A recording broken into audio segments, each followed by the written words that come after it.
festival Table Ferraille qui a pour thème le hip-hop contribue-t-il réellement au développement du Sénégal. Donc, qui est un thème qu'on a choisi de manière bien réfléchie parce que là on est actuellement dans notre pays, nous aspirons le développement.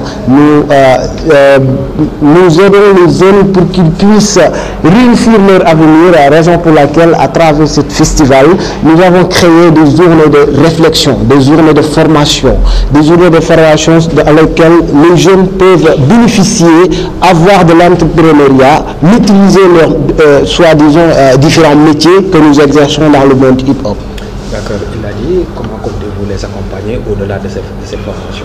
Voilà, au-delà de cette formation, nous comptons les accompagner bien parce que je pense que chaque programme ou bien chaque expérience vécue, nous envisageons de créer un cadre de vie qui permettra d'accompagner ces jeunes à travers la création de leur propre entreprise, comme nous l'avons fait ici avec notre structure G-Black, parce qu'à travers G-Black, on a pu se dire pourquoi pas construire quelque chose.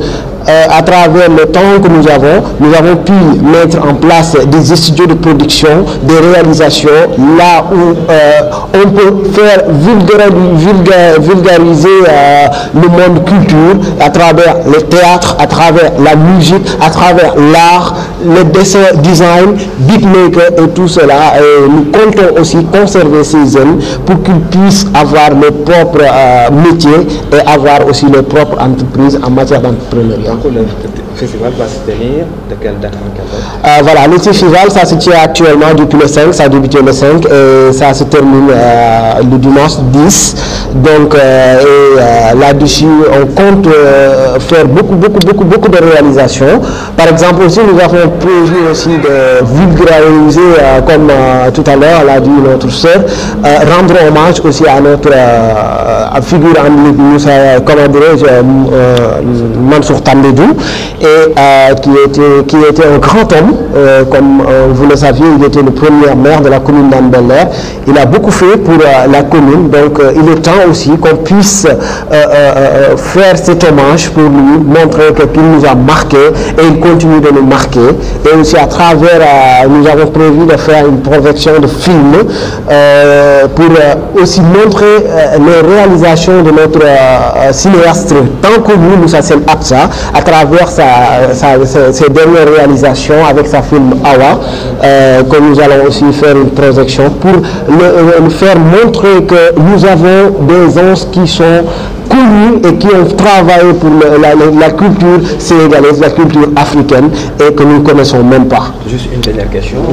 Le festival se tient dans un contexte particulier à travers la campagne électorale qui a déjà débuté. Aujourd'hui, on a la scène politique est émaillée de plusieurs scènes de violence. L'hip-hop a toujours été un dernier étendard, un porte-étendard pour sensibiliser les personnes et aussi dénoncer ces activités. Effectivement, vous savez, hip-hop, comme on le dit, ceux qui exercent l'hip-hop, ils ont l'esprit engagé. Donc je pense qu'un artiste hip-hop est un mage, est un messie, celui qui doit se mettre à la place de l'autrui, à être la bouche de ceux qui ont point de bouche, mais aussi de lutter contre l'injustice. Je pense que le pays là où on est un pays de démocratie et tout un chacun est libre de faire sa campagne selon, avec en paix, selon son pouvoir, mais il faudra aussi mettre la paix en avant parce que le Sénégal c'est notre pays. Quel que soit Alpha, l'entité qui va gagner, nous prenons pour notre pays, il va représenter le Sénégal, il va représenter la population, la société. Donc, il est fort probable que nous tenons à sensibiliser les candidats, les leaders et aussi surtout la jeunesse qui sont derrière eux, d'être conscients, de se dire que tout ce que nous faisons, que ce soit de bien ou de mal, ça va impacter notre pays au niveau national ou international. Donc, nous avons le devoir, nous-mêmes, en tant que citoyens, de faire bien les choses, non seulement pas les leaders, mais tout le monde, tout un chacun. Merci. Merci.